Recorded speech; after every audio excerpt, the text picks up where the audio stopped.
right now on 5 on Your Side. We start with breaking news tonight out of Michigan State University, where there are reports of multiple people shot on the East Lansing campus. Good evening. I'm Ann Allred. And I'm Mike Bush. Police are about to brief the media. Here's what we know so far. A campus-wide alert went out about 2 hours ago on Twitter. University police said there appeared to be only one gunman, described as a short man wearing a mask. The East Lansing campus of Michigan State has about 50,000 students. It's unknown how many were hurt. We have heard from CNN. They are reporting at least one person is dead and others are injured. We will wait for that police briefing and we will get to it as soon as it is available. Now let's turn to the weather. Tonight, a calm night in St. Louis after a sunny day in the 60s. That is all about to change. Tomorrow will be a weather alert day. Let's get you over to Weather First Chief Meteorologist Scott Connell. You were tracking widespread showers and very strong winds. Yeah, pretty quiet out there right now. In fact, the winds are nearly calm around the St. Louis area at this moment. That's really going to change in a very big way heading into tomorrow.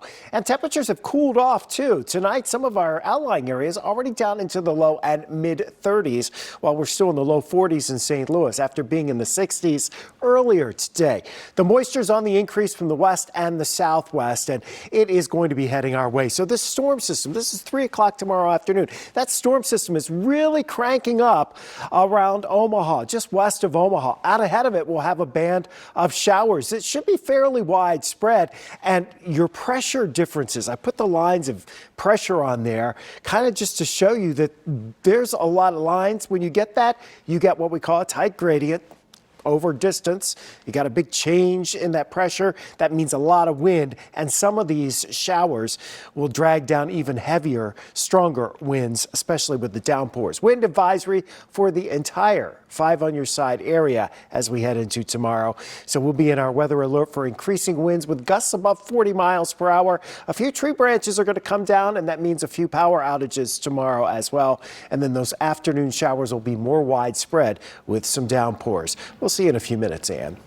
Thanks, Scott. Remember, you can get the Weather First forecast anytime. Just text the word weather to 314-425-5355. We'll send you a link straight to your phone. Tonight, the parents of a 6-year-old boy who drowned while at a St. Louis County summer camp are demanding more answers. This after a newly released police report raised questions as to whether his death could have been prevented. 5 on Your Side's Holden Kawicki joins us now with more on their fight. Holden.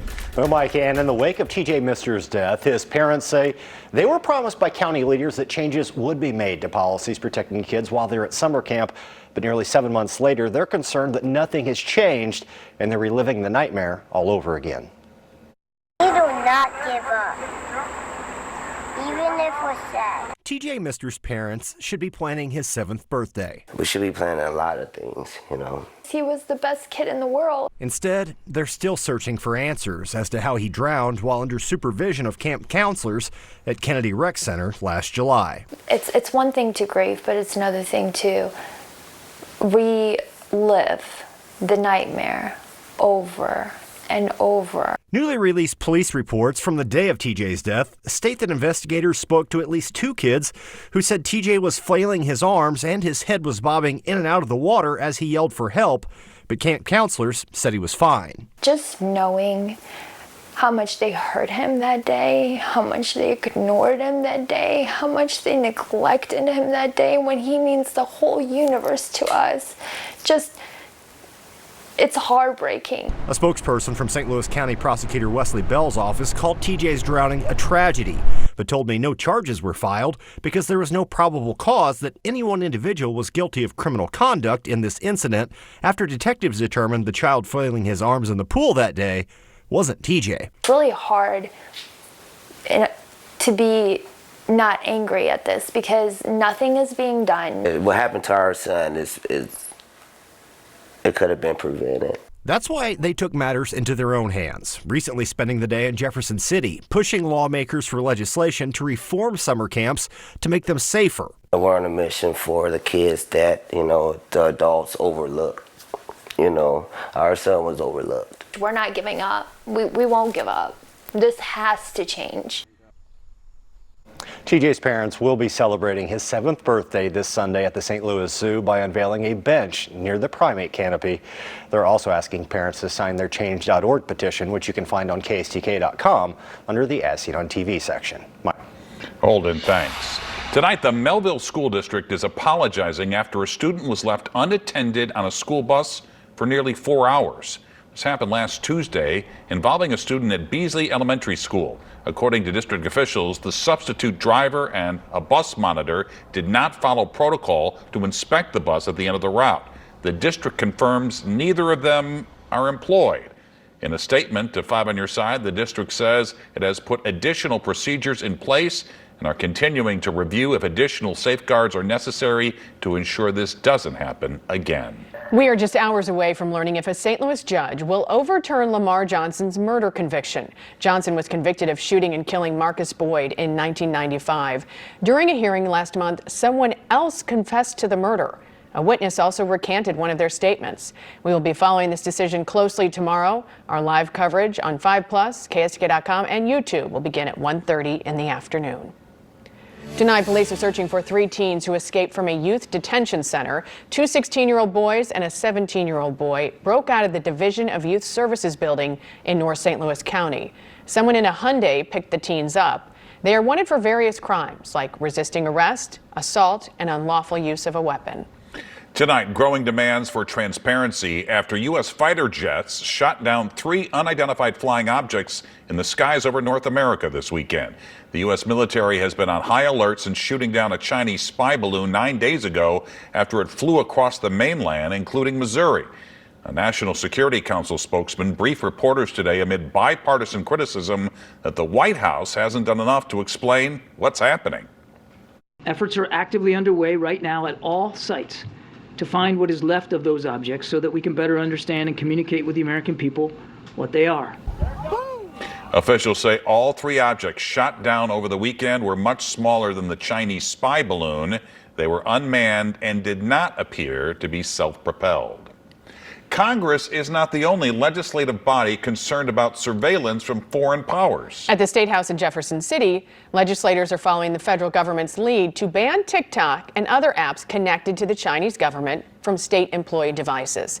Our Laura Barczewski is here with details on the bipartisan effort to protect state data. Mike and Ann, I talked with lawmakers on both sides about the importance of this bill, as well as computer science expert about how serious it could be if some of this data got into the wrong hands. The Chinese Communist Party is spying on Americans, and we shouldn't put up with it. One solution for that is House Bill 919, proposed by St. Charles County Representative Adam Schnelting to ban any app that is owned by or shares data with China from state-owned devices like laptops and cell phones. And we've got over 60,000 employees in the state of Missouri, or roughly, I should say, government devices from law enforcement, military, and so on down the line. I make exceptions in the legislation for law enforcement and military so that if they need to for their research purposes or for their tasks, their duties, they can utilize it. Right now, the bill has bipartisan support in the House Homeland Security Committee. St. Louis County Representative Bridget Walsh Moore says they may even consider banning other apps with connections to other countries. There have been leaks in the past, yes. We have had foreign government intervention through other social media apps. That has been proven.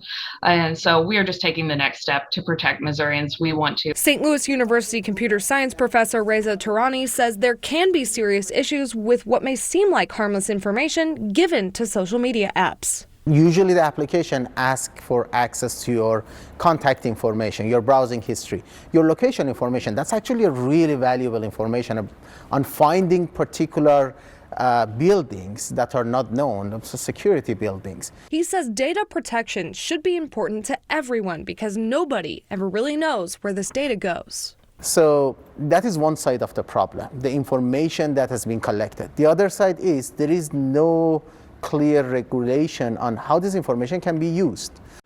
Once the bill passes out of committee, it would go to the House floor for a vote and then to the Senate and could take effect immediately if signed by the governor. Ann? We want to update you on that breaking news out of Michigan State University, where there are reports of multiple people shot on the East Lansing campus. So police just briefed the media. Here's what we know. 5 people are injured, and some of those injuries are life-threatening. But at this time, there are no confirmed deaths, despite what CNN was reporting. Police are still looking for a suspect, so that suspect is still at large. We will keep you updated overnight on the 5 on Your Side app and on Today in St. Louis beginning at 4 a.m. And if we get any more information during this newscast, we'll pass it along. Valley Sports going bankrupt? Tonight, the potential financial fallout for the Cardinals and Blues and how it could affect your ability to watch the games. Big deals on big ticket items. Tonight, we're breaking down the bargains to fall in love with this month. It's a week of fast-moving systems and quick changes. We're timing the rain, wind, and the late week chill.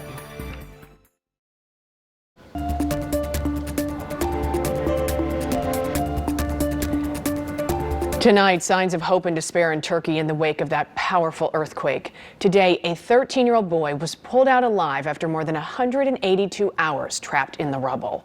There have been more astounding rescues a week after the magnitude 7.8 earthquake hit along the Syrian border. The death toll has now surpassed 35,000. Crews expect to recover more bodies. Contamination concerns tonight in East Palestine, Ohio, where a train derailed from the Metro East, releasing toxic chemicals into waterways. It's been more than a week since that train disaster, and people say they can still smell strong chemical odors. The EPA says the water supply is safe. Residents are demanding long-term testing.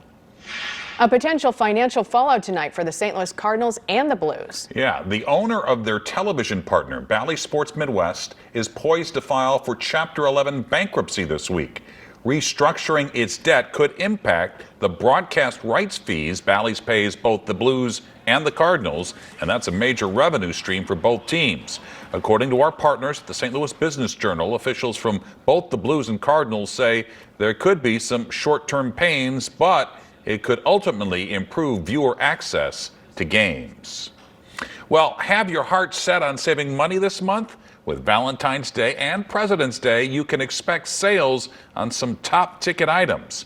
Tonight, Consumer Reports reveals the best ways to save on products this month. Despite being the shortest month of the year, February has plenty of opportunities to score savings on purchases big and small.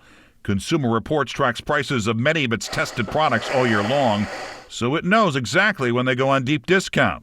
Here are the products to look out for in this month's Best Time to Buy. If you've been putting off getting a new smartphone to replace your busted-up old one, now might be the best time to do it. Samsung is going to be revealing its newest smartphone, the Galaxy S23, at the beginning of this month. Whenever any new phone hits the market, we often see those previous models start to go on sale, and you'll see lots of trade-in specials across all the major carriers. If you want a larger screen, look no further than a deal on a new tablet. The Samsung Galaxy Tab S6 Lite aced CR's test and is as low as $299 on Amazon.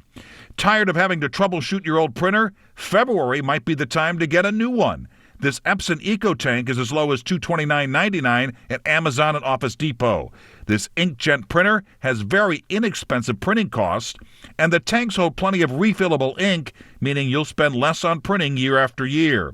And towards the end of the month, look for President's Day sales events on big-ticket items like dishwashers and mattresses. You should never pay full price for a mattress, so if you're in the market for one right now, wait until the end of the month. That's when all of the major brands are going to have their best discounts. This mattress from Helix is a CR top-rated inner spring, and a queen size is as low as $18.99 at Helix Sleep.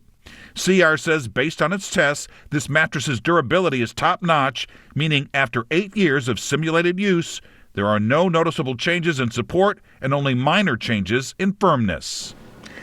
The end of the season is a great time to stock up on winter weather gear like snow blowers and space heaters, we're told, as retailers make room for spring merchandise.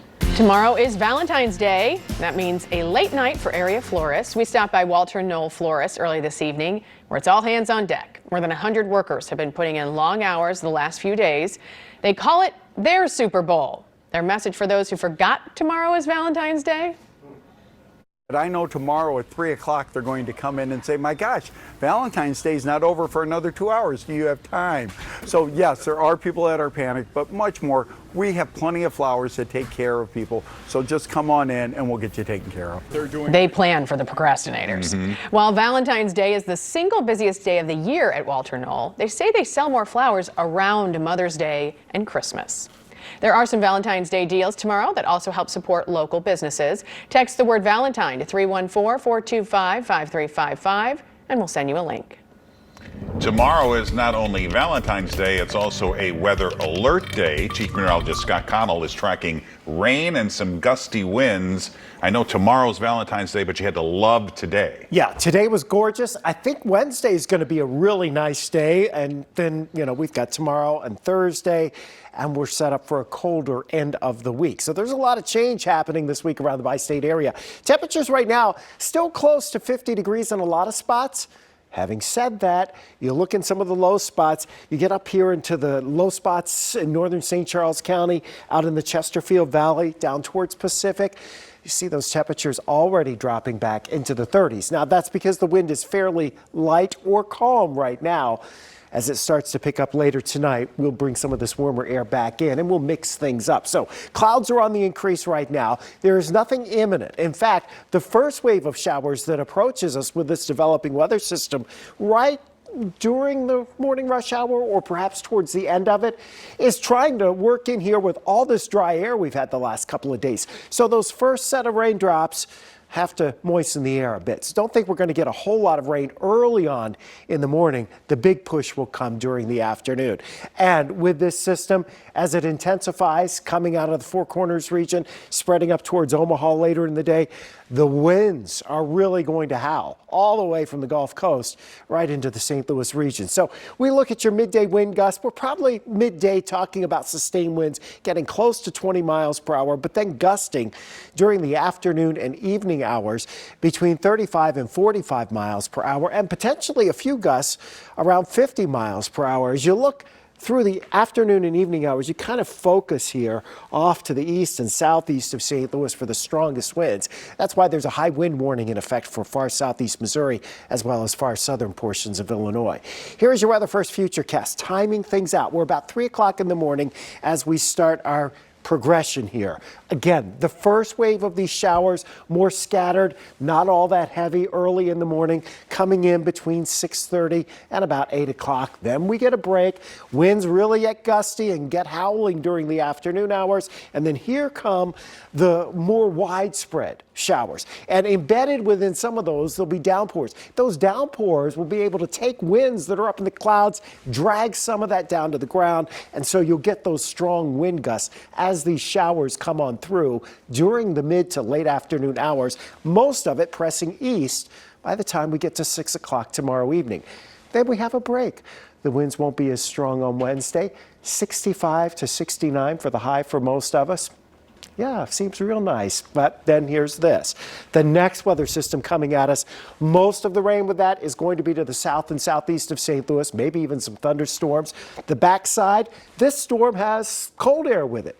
So on the backside of it, there's some snow. We don't get in on that, but the cold air we can't keep away. So temperatures will only be in the 30s for highs on Friday, and they will be falling with the gusty winds as we push our way through Thursday. So some big changes over the next few days. Definitely a weather alert day here for your Valentine's Day. Probably an alert too if you haven't done anything and you needed to, Frank. And we're talking about windy conditions throughout the day tomorrow, especially during the afternoon hours. And don't be surprised if we have some more scattered power outages tomorrow afternoon for at least a little bit. I don't know if he heard you. And that Wednesday is great because that's when Kansas City is having their Super Bowl parade. Well, there you go. All right, Scott, here's Frank. Well, a sports executive in town just got a contract extension. That story, plus we're playing Hit and Run with Adam Wainwright, and we say goodbye to a Big Red great.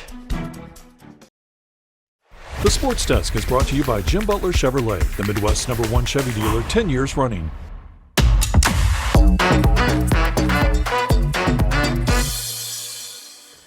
So he wears bow ties and scarves and uses words like arbitrage. He's not for everybody, but you can't deny John Mozeliak's winning 15 consecutive seasons. So tomorrow the Cardinals will announce he's receiving a contract extension that will keep him as the president till at least 2025. As for the rest of spring training, let's head to Jupiter, where Corey Miller spent the day working on his tan and interviewing Cardinals. Good evening from Florida and the Atlantic Ocean. Now, competition is a word thrown around a lot at the beginning of every spring training, but for this Cardinals camp, it's definitely real at multiple positions. And the men in charge of making those decisions doubled down on that notion today. Candidly, I'll admit, sometimes there really isn't, right? Like we talk about it, but we kind of know what our club's going to look like. Whereas this year, I think it's pretty genuine. Performance and what people do is going to matter when you're looking at when we break at the end of March. What is our 26-man roster look like? There's usually a spot where you're eager to see kind of how it unfolds, and there's competition. More than any other year, I would say there's going to be a lot of competition this year. There's a lot of spots that if you take your foot off the pedal, you will get past. And with most of the team already in camp, it will not be long before those competitions start to heat up. Reporting from spring training, I'm Corey Miller, 5 on Your Side Sports. Okay, Corey, thanks. We often play hit and run with a sports celebrity. Adam Wainwright is my favorite, and he's really good at this. Let's do it.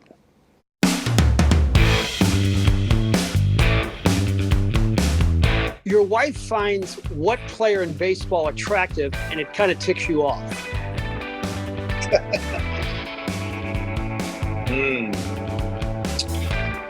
She likes looking at me for the most part, Frank. But you know what? She thinks that Kiermaier guy's pretty handsome fellow, which I'd have to agree with her. Single most embarrassing moment as a major leaguer.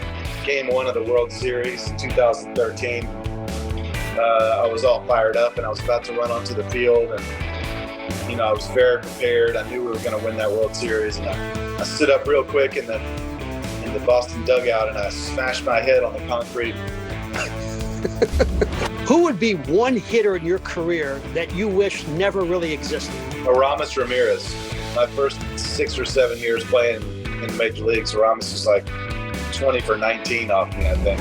One thing you don't like about being a baseball player? The hardest thing really is travel, being away from your family. That's probably I like to travel, to go to different places in some regard and see new cities and new parks and play in these wonderful places. But, when you walk out the door and you have a little girl or a little boy holding onto your leg crying, that makes it really tough. True or false, you're still bitter about the DH rule in the National League? True. Your single most treasured sports memorabilia item at your house. What do you value most that you've collected over the years? The champagne bottles that we pop after we clinch a division or win a playoff series. What's your dream scenario for walking off the field for the final time at Busch Stadium? Oh, there's no question about it, man. Going 9 innings and winning the World Series. Hugging my catcher and being able to hoist the trophy, and then nice knowing you. Doesn't get better than that. Finally tonight, the football world lost a special one. Conrad Dobler died at an assisted living facility in Colorado. Dobler was a 3-time Pro Bowl guard for the Big Red, who was once called the dirtiest player in the NFL. He was beloved in St. Louis and will be missed. Conrad Dobler was 72 years old. We'll take a break and we'll be right back. Let's update the breaking news on the campus of Michigan State University, where 5 people have been shot. Some of those injuries are life-threatening. Police are not confirming any deaths at this point. Investigators believe a lone gunman fired shots at 2 locations on the East Lansing campus, a classroom building, and the student union. Police are still looking for that gunman. The gunman's still at large, and student, faculty, and staff are being told to continue to shelter in place. Another police briefing will take place in about 30 minutes. We're going to keep you updated overnight on the 5 on Your Side app and on Today in St. Louis beginning at 4 a.m. Tomorrow is a weather alert day. Let's check back in with Scott. Well, we are talking about gusty winds really developing as we head into tomorrow, especially from lunchtime through the afternoon hours. And that's also when the greatest chance of seeing some downpours will be, as this area of showers and potentially a rumble of thunder slides on through the bi-state area. So the rain really picks up between 2 and 5 around St. Louis, and then it kind of winds down after that. So why is Tuesday a weather alert day? Because of those strong gusty winds more than anything else. Yes, the showers will be widespread during the afternoon hours, but those winds are going to be gusting 45, maybe even 50 miles per hour. You see that shading of red that's down in southeast Missouri, southern Illinois. That's a high wind warning. Could be some gusts down there around 60 miles per hour. At any rate, with 45 to 50 mile per hour wind gusts, that's very similar to what we saw last week. And there were several thousand folks that lost power for a time last week due to that. We would anticipate scattered power outages again tomorrow afternoon during these showers that roll on through. Warm Wednesday, colder, more changes Thursday. And there you have it. 5 on your side at 10. The Tonight Show starring Jimmy Fallon is next. Jimmy's guests tonight, Elizabeth Banks and Kelsey Grammer. Start your day with Today in St. Louis for the latest on this breaking news out of Michigan. Have a great tomorrow.